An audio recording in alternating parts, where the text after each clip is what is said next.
Good morning.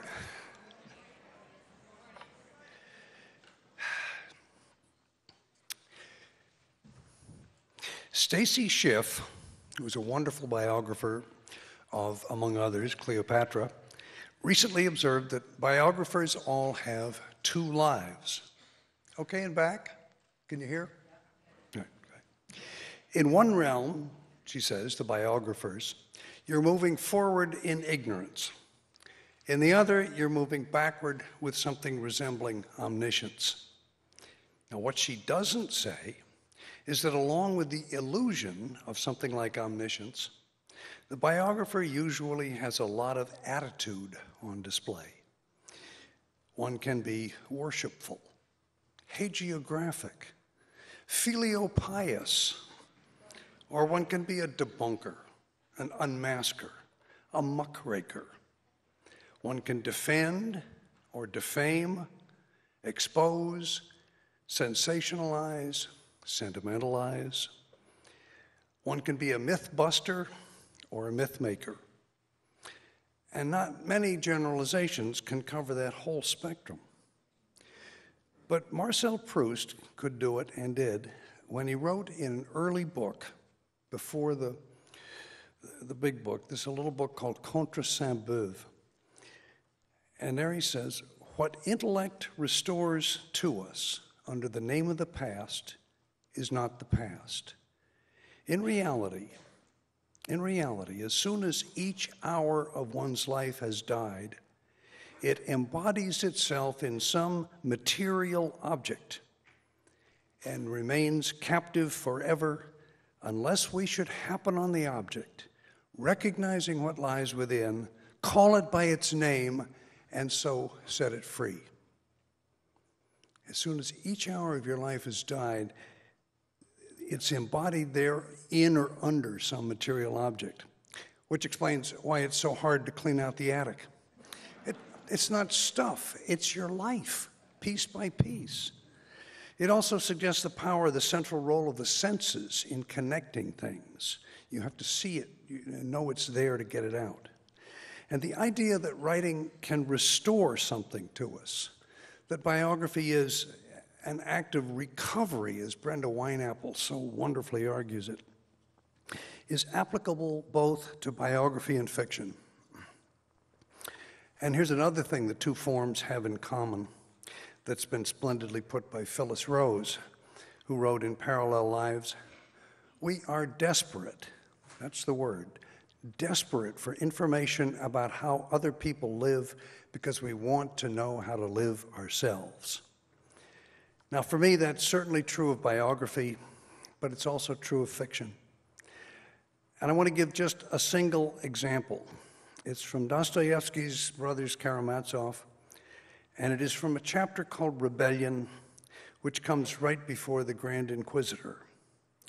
Ivan, the oldest brother, is giving Alyosha his views on the Christian idea that there is an all-powerful, all-knowing, benevolent God, and that things will all ultimately work out for the best. And Ivan makes his argument through stories, and this is one of them. There was in those days a general of aristocratic connections, the owner of great estates.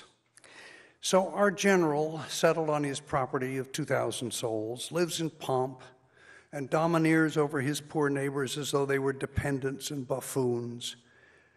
He has kennels of hundreds of hounds and nearly 100 dog boys, all mounted and in uniform. I'm sorry to put us all through this on a Sunday morning on a beautiful day in Key West. I really am, but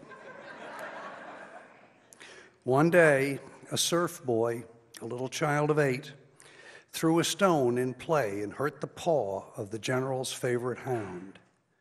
Why is my favorite dog lame? He is told that the boy threw a stone that hurt the dog's paw. So you did it. The general looked the child up and down. Take him. He was taken from his mother and kept shut up all night. Early the next morning, the general comes out on horseback with the hounds. his dependents, dog boys, and huntsmen all mounted around him in full hunting parade. The servants are summoned for their edification, and in front of them all stands the mother of the child. The child is brought from the lockup. It's a gloomy, foggy autumn day, a capital day for hunting. The general orders the child to be undressed. The child is stripped naked. He shivers, numb with terror, not daring to cry. "Make him run," commands the general. "Run, run," shout the dog boys. The boy runs. "At him," yells the general, and sets the whole pack of hounds on the child. The hounds catch him and tear him to pieces before his mother's eyes. That's it. So I say, I'm sorry. Ivan goes on to explain how there may indeed be an all-powerful, benevolent God, and how there may indeed finally be a future harmony which is achieved through human suffering. But even if this is so, and of course it is far from a sure thing, Ivan says he would personally reject any harmonious conclusion that required the suffering of that 8-year-old. Ivan doesn't say there is no God. He just says that if his plan for us involves such horrors, he cannot and will not accept it. He hands back the ticket. I was 18 when I first read this, and my younger brother, John, 15, had just died a short 3 weeks after being diagnosed with acute leukemia. For me, then, Ivan Karamazov had it right.